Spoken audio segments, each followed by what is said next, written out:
Welcome to the Diddy attack. Now for this particular opening, we're going to be playing as the black pieces, and the objective is to take all of the pawns off of the board, irregardless of any repercussions. Now, you might be asking, why would we be playing this? Well, it's because we want to have our fun. Cause P. Diddy be wanting to party, and you gotta tell him no. It starts off just like any other opening, e4 attacking in the center. Unbeknownst to our opponent, we're going to be developing our bishops first. The point of that is to lure our opponent into a false sense of safety in order to execute our attack on the minor pieces. Where we hanging out and what we doing, we can't really disclose. I don't have legal guardianship of him, but for the next 48 hours, he's with me. So. And as we continue developing our pieces, nothing looks out of the ordinary yet.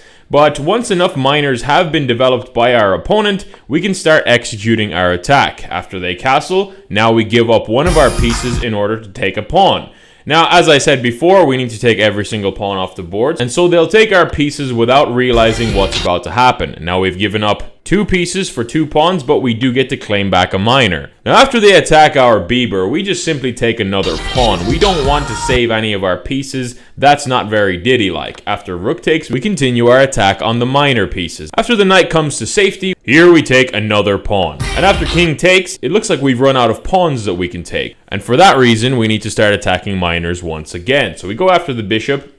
Bishop comes back to b3. Once again, we don't have any pawns that we can take with our pieces, so we develop our queen. However, we will be holding on to this queen until the rest of the game is over, because we don't want anyone to suspect anything. So we hold on to the queen as a decoy for what we're actually interested in.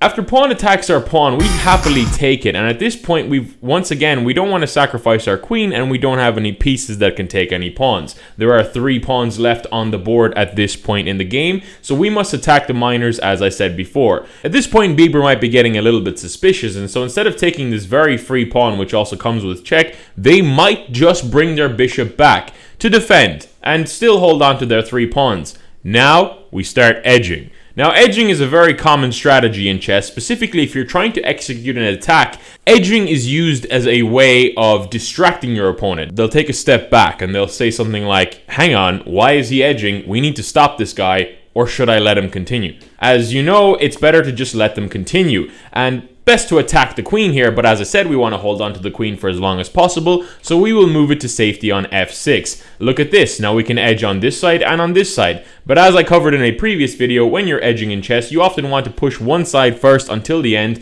and then continue with the next side, and that is exactly what we're going to do.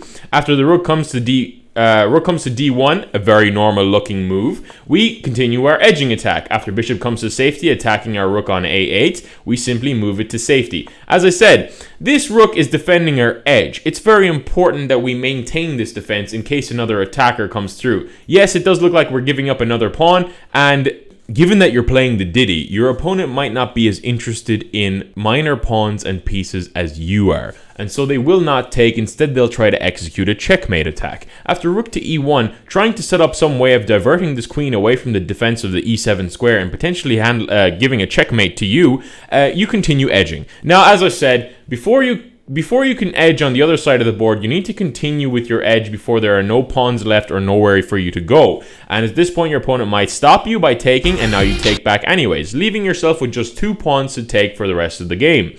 After the bishop comes back to attack the edging rook, we simply give it up. After rook takes a2, queen takes a2. If you look at the position now, it's practically mate in 1, 2, 3, whatever way you want to go, it's completely losing for black. However, we're still having fun, so we edge even further, on the other side of the board this time. After the knight comes to safety, as I said, there's only 1 pawn left on the board, and you want to get it at all costs, regardless of repercussions. But you need to distract your opponent from your actual intention, so you will edge for a little bit longer just to get that out of the way. And after the knight gives you a check, in a way, trying to set up a checkmate just like before, you simply move your king to safety. And now we need to put a piece x-raying that h2 pawn so we can freely claim it for our own.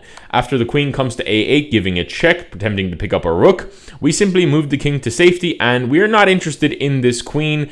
But our opponent might try to do something with the bishop by pinning it to our queen. So now we push e5, blocking the bishop's pin. Now they have knight to e6 check, and we can take the knight, but we won't have a very good piece for taking this h2 pawn. So we'll just simply move our king out of the way of the check, and once again foil our opponent's plan for giving us a checkmate. And we want to continue queen a7, setting up potentially another checkmate with these pieces here, eyeing up the 7th rank. You know, it's completely in control of our opponent. But here we can just simply push rook to g8, and rook to g8 allows us to hold this g7 square for just a little bit longer while we execute our attack on the h2 pawn.